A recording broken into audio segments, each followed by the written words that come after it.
Welcome to Zen Rose Garden Behind the Scenes. Coming up in this video, spiritual ethics in mediumship. This is part of our mediumship development training. Come join us. That was awfully Halloween. Come join us. It is Halloween, guys. All right, so if you are just getting to know us. I'm Heather. And I'm David. From Zen Rose Garden. .com. For all of our Zen heads in Zen Ed Academy. Let us know that you're here with a hashtag Zen Head for life. And if you're watching a live, give us a hashtag live tribe. And if you're watching on the replay, hashtag replay fam. And let us know where you're watching from. Let's get into it. This is something that came from within Zen Ed Academy, and we wanted to do a series for everyone because this particular topic is so important. And one of our Zen heads, Tira, posted this in the group, and I wanted to bring the question out into the public. You betcha. Yeah, and so she was asking a question about mediums, and we come across this a lot. She said, I'm going to quote her because it's great. She said, I've seen a lot of mediums tell a client who is grieving over a deceased loved one that their grief is keeping the deceased one from moving on in spirit. She says, this is a more common response to someone who had lost their loved one. I find this a little disrespectful to the griever and the power of the human spirit, but I may just be biased. I see grief as love that has to be carried, not a weight that keeps spirits earthbound. What are your thoughts? And I thought it was an amazing way to kind of bring this to the surface because this is absolutely common in our niche. Let me clarify what we talk about, how a lot of times in the healing arts niche, we don't have as many guidelines as there are in the other healing arts, like qualified grief counselor or spiritual counselor or psychologist or therapist. And so you've always got to take some grief counseling classes to have any kind of certification in that niche. We don't have it so much in mediumship, which is unfortunate because you're dealing with grief all the time. So first, I just want to address this a little bit because this is common, whether or not it's true that a spirit is holding on because of the loved one. There are certain ethics around it because you're the one that is the voice of reason as the medium. So first, assuming that there is a loved one that let's just assume is not willing to move on. Right. And in that case, as a medium, you are sitting between a living, grieving person and a dead, grieving spirit holding on to physical life for whatever reason. You have to be the reason, the voice between the two, the voice of reason, even between the voice of the two. Okay, here's why. Because neither of the two of you in this scenario would be thinking clearly. The person in spirit and the person that is sitting with you are both in grieving if, let's assume that the spirit is also stuck. So you've got to be the voice of reason because these two are not thinking clearly. So the griever needs to grieve on a human level, but they don't need more guilt. They don't. There's plenty of guilt already in the process itself. So you have to use some tact as the medium in how you say what you say. And like I said, anyone in the healing arts should have a basic class in the grief process because civilians and counselors approach grief quite differently when it comes to someone, and there's a reason for it. Right. And you don't want to be a civilian when you're dealing with grief on a daily basis, especially if you choose mediumship as your main gig. Right. You need to get some education on this. So especially when it comes to message mediumship. So let's go over this and what this might look like in our niche. Okay. First, the client thinks that the loved one is stuck. Right. So this might be when there's two situations. The client might think their loved one is stuck, or you as a medium might think the loved one is stuck. Whether or not you should say that is, you got to use your intuition. But okay, so the first scenario, the client thinks the loved one is stuck. So if and only if this is the case, you may have them, the client who is grieving, help the loved one move on by having them maybe do something gentle, like picture the loved one being met by ancestors or angels on the other side, whatever is appropriate to your client's belief system. And here's the thing with that is realizing that construct can work for the client to get to some kind of a resolution, knowing that their loved one is in a safe place, a better place, a place where they are now finally at peace, and that they were a party to that, can alleviate some of that guilt that they may be feeling. But you've got to feel it out. Okay, you got to kind of understand how this client is, where they are in their process, and how you can best help them to get to whatever stage that they're ready for. And that's kind of what we're going to talk about extensively this week. But this scenario is something that you could do very gently with the client if the client thinks their loved one is stuck because of them or for whatever reason. So this can help the client in the grief process let go of some of the heaviness that they might be taking responsibility for. So you don't want to give them more responsibility. No, you want to kind of alleviate some of the burden that they have inside of their own mind. Now, sometimes the client thinks that the loved one is stuck, but the loved one may or may not be. Okay, it could be that the client just feels guilt for whatever reason. Don't make it worse than it already is. Okay, so the job is to make it better. This is a great question. What if the client has drastically different views than you? Yes. You kind of have to work within how they believe, because it's not a time to change their belief system.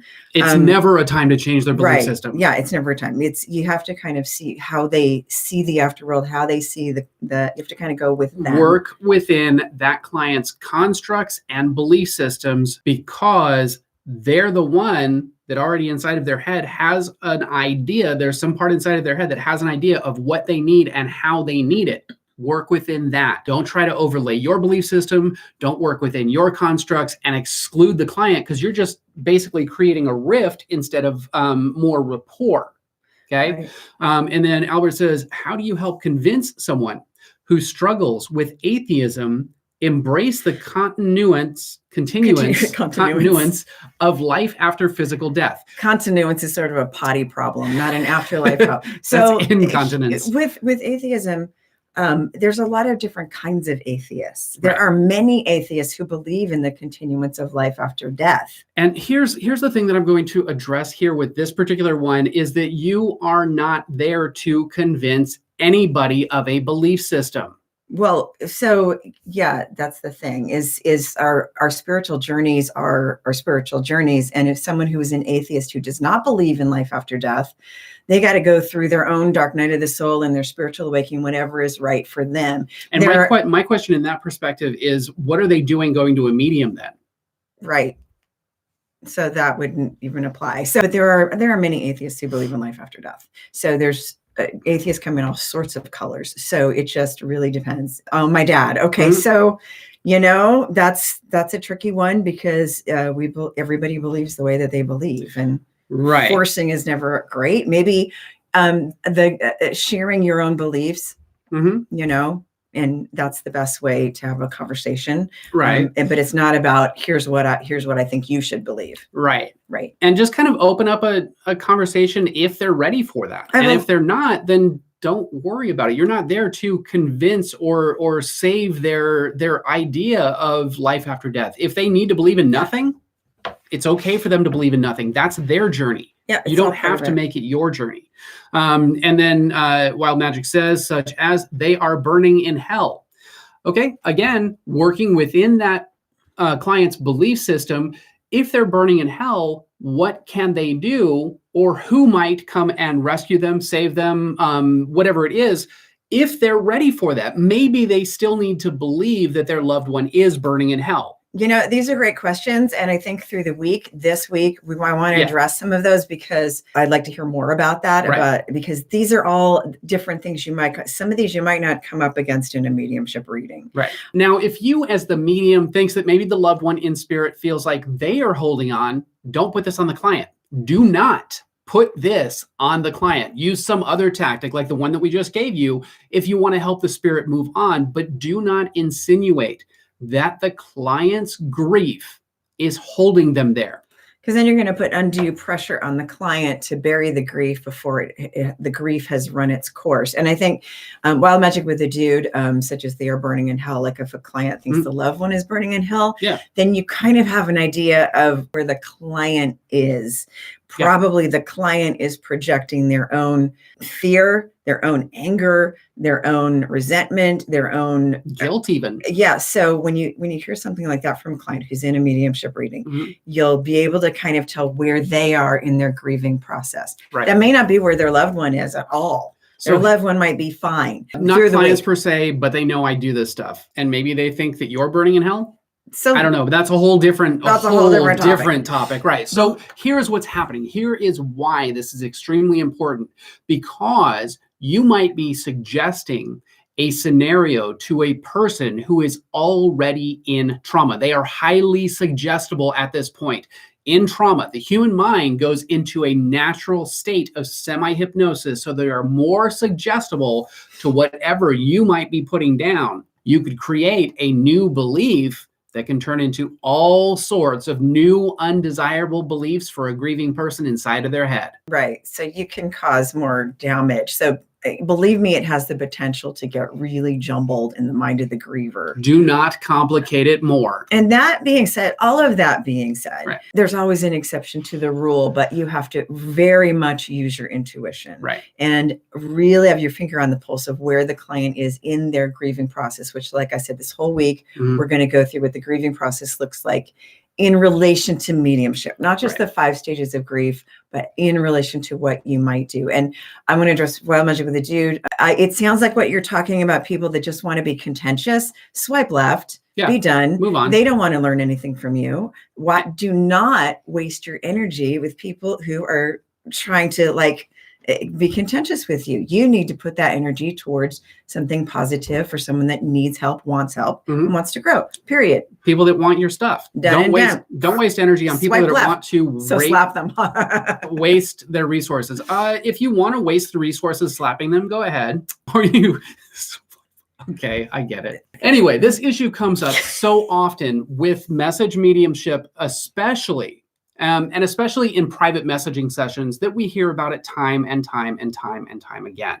Okay? And this is why we decided this week to do this week's theme on understanding the stages of the grief process as it relates to mediumship, because understanding the stages and being able to recognize where your sitter is in that grief process will help you to not say something that will just further traumatize them or pull them out of a grief process. And this is important, that needs to keep running its course all the way to healing, because grief is ugly. And this is why it looks differently for a professional and a loved one. If you're in the family, you're trying to pull each other out of the grief process. You're doing all this stuff. You're saying stuff like they're in a better place. You'll find somebody new. That is a no-no to say as a grief counselor, because as a grief counselor and a mediumship is a kind of grief counselor, they need to fucking feel that.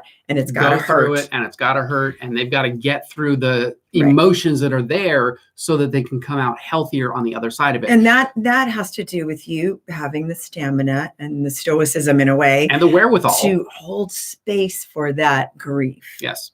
We're going to go even deeper into this, and we're going to get into dealing with grief and loss as a medium, like a pro. And that's going to be coming up. We will be back to chop it up with our hashtag YouTube fam, faster than 2 shakes of a unicorn's tail after he's pooped rainbow frosting on your carpet. Check out the link below for Zenit Academy to see if the Academy is right for you. All of that information is down below. If you like this video, hit that like button.